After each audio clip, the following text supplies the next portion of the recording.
ಯಾರು ಅಂತ ಇವಾಗ ಮಾಡಕ್ಕೆ ಹೇಳಿದ್ ಯಾರಂದ್ರೆ ಇವಾಗ ನಾವು ಮಾಡಬಾರ್ದಾ? ಕರಗ ಮಾಡಬಾರ್ದಾ ಹೇಳಿ? ಇದನ್ನ ಯಾಕೆ ನೋಡಿ, ಇದು ವಿಶ್ವವಿಖ್ಯಾತ ಬೆಂಗಳೂರು ಕರಗ.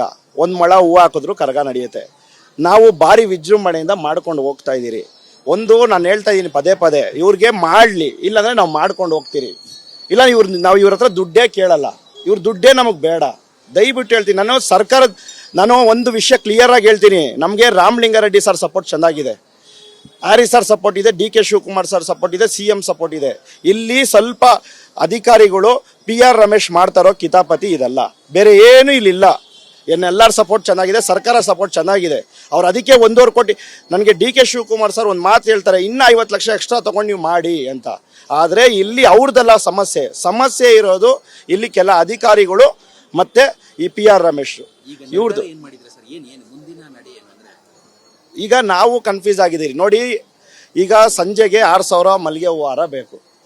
ಈಗ ಇಲ್ಲಿ ಎಲ್ಲ ಅಲಂಕಾರ ಮಾಡಬೇಕು, ಪೂಜಾರಿಗಳು ಗರ್ಭಗುಡಿ ಅಲಂಕಾರ ಎಲ್ಲ ಮಾಡಬೇಕು. ಇವಾಗ ನಿಮ್ಮನ್ನ ಮಾಡಕ್ಕೆ ಹೇಳಿದ್ ಯಾರು ಅಂದ್ರೆ ಇವಾಗ ನಾವೇನ್ ಮಾಡಬೇಕು? ನಾವೇ ಕೇಳ್ತಾ ಇದೀರಿ, ನಾವೇನ್ ಮಾಡ್ಬೇಕು? ಈಗ ಮಾಡಕ್ಕೆ ಹೇಳಿದ್ ಯಾರು ಅಂದ್ರೆ ಕರಗ ನಿಲ್ಲಿಸ್ಬೇಕಾ ನೀವ್ ಹೇಳೋದು? ಪೂಜಾರಿಗಳಿಗೆ ತಲೆ ಕೆಟ್ಟೋಗ್ಬಿಟ್ಟಿದೆ. ಈಗ ಅವ್ರನ್ನ ನಾವು ನೆಮ್ಮದಿಯಾಗಿ ಬಿಡಬೇಕು, ಈ ತರ ಎಲ್ಲ ಮಾಡಬಾರ್ದು. ಇದು ನಮ್ಗೆ ಗೊಂದಲ ಆಗಿದೆ. ನಿಮ್ಮನ್ನ ಮಾಡಕ್ ಕೇಳಿದ್ ಯಾರು ಅಂತಾರೆ, ಏನು ಇದ್ರ ಅರ್ಥ ಏನು? ಅವ್ರು ನಂಗೆ ತುಂಬಾ ನೋವಾಗಿದೆ, ನನ್ನ ಅರ್ಧ ಗಂಟೆ ಬಿಟ್ಬಿಡಿ, ನಂಗೆ ತುಂಬಾ ನೋವಾಗಿದೆ ಅಂತ ಹೇಳಿ ಈಗ ಬಳೆ ಶಾಸ್ತ್ರ ನಡಿಬೇಕಾಗಿತ್ತು, ಇನ್ನ ನಡೆದಿಲ್ಲ. ಯಾರು ಬರ್ತಾ ಇಲ್ಲ, ನಾವು ಇಲ್ಲಿದ್ದೀರಿ ಅಂತ ಹೇಳ್ತಾರೆ.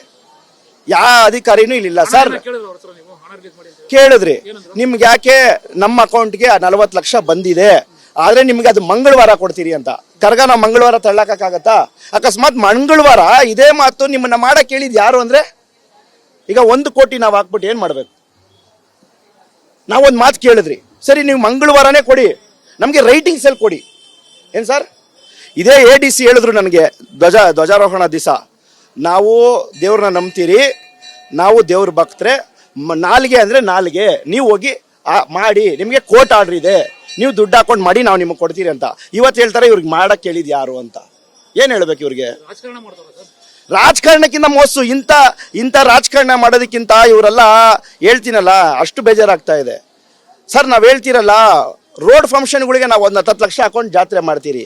ಸರ್ ನಾವಿವಾಗ ನಮ್ಮ ಜನಾಂಗ ಒಬ್ಬೊಬ್ರು 5-5 ಸಾವಿರ ಹಾಕಿದ್ರೆ ಜಾತ್ರೆ ಮುಗ್ದೋಗುತ್ತೆ. ಇಲ್ಲ ಬೇಡ, ನಾವೇ ಹಾಕ್ತೀರಿ. ಇವಾಗ ನಾವು ದೇವ್ರಿಗೆ ಹಾಕಿದ್ರಿ ಅಂತ ಹೇಳ್ಬಿಡ್ತೀರಿ.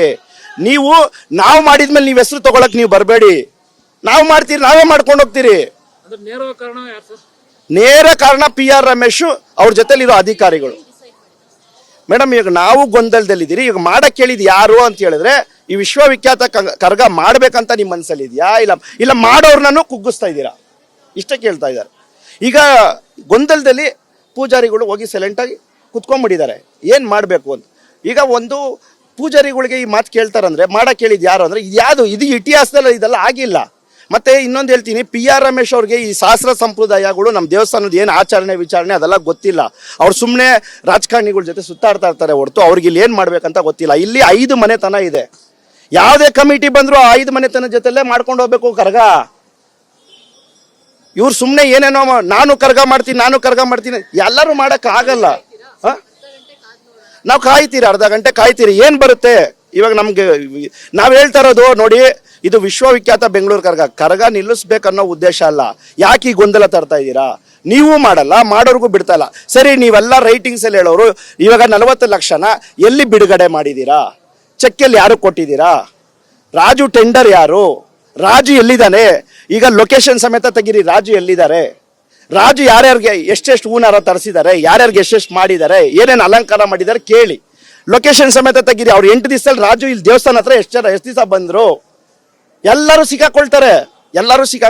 ಮತ್ತೆ ಹೈಕೋರ್ಟ್ ಆರ್ಡರ್ನ ಉಲ್ಲಂಘನೆ ಮಾಡಿರೋದು ಇವರು. ಹೈಕೋರ್ಟ್ ಆರ್ಡರ್ ಒಂದೇ ಹೇಳಿದೆ, ವ್ಯವಸ್ಥಾಪನಾ ಸಮಿತಿ EO ಒಬ್ಬರೇ ಮಾಡಬೇಕು ಅಂತ. ಯಾವ DC ಇನ್ನೊಬ್ರು ADC ಇನ್ವಾಲ್ವ್ ಆಗಿ ಅಂತ ಹೇಳಿಲ್ಲ. ನಾವ್ ಹೇಳಿದಿರಿ, ನಮ್ಗೆ ದುಡ್ಡು ಕಾಸು ಬೇಡ, EO ಅಕೌಂಟ್ಗೆ ದುಡ್ಡು ಹಾಕಿ ಲೆಕ್ಕಾಚಾರ ಕೊಡ್ತೀರಿ, ರಿಲೀಸ್ ಮಾಡಿ ಅಂತ.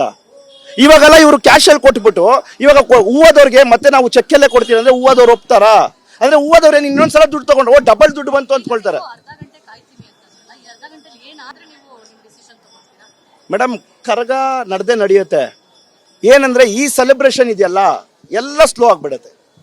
ನಾವು ಏನು ಮಾಡ್ತೀರಿ, ಆಯಿತು ನಮ್ಮ ಮನೆತನಕ್ಕೆ ಬಂದಿದೆ, ಕರ್ಗಕ್ಕೆ ಹೂವು ಎಷ್ಟಾಗುತ್ತೋ ಆ ಖರ್ಚು ವೆಚ್ಚ ನೋಡಿಕೊಂಡು ಇಷ್ಟು ದಿವಸ ಆಗಿರೋದನ್ನ ಮಾತ್ರ ಬಿಲ್ ಮಾಡಿಬಿಟ್ಟು ನಾವು ಏನು ಮಾಡಲ್ಲ, ಸೈಲೆಂಟಾಗಿ ಕರ್ಗದ್ದು ಮಾತ್ರ ನಾವು ಮಾಡ್ಕೊಂಡು ಹೋಗ್ತೀರಿ.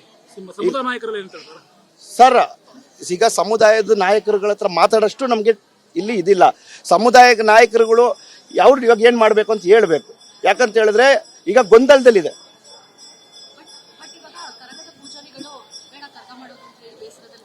ಸರ್ ಅವರು ಮೇಡಮ್ ಅವರು ಕರ್ಗ ಮಾಡೋದು ಬೇಡ ಅಂತ ಏನು ಹೇಳಿಲ್ಲ, ಆದರೆ ಅವ್ರ ಮನ್ಸಿಗೆ ನೋವಾಯಿತು. ಆ ಪೂಜಾರಿ ಹಾಕಿರೋ ದುಡ್ಡನ್ನೇ ನಿಮ್ಮನ್ನ ಯಾರು ಹಾಕಕ್ಕೆ ಹೇಳಿದ್ದು ಅಂತ ಕೇಳ್ತಾರೆ.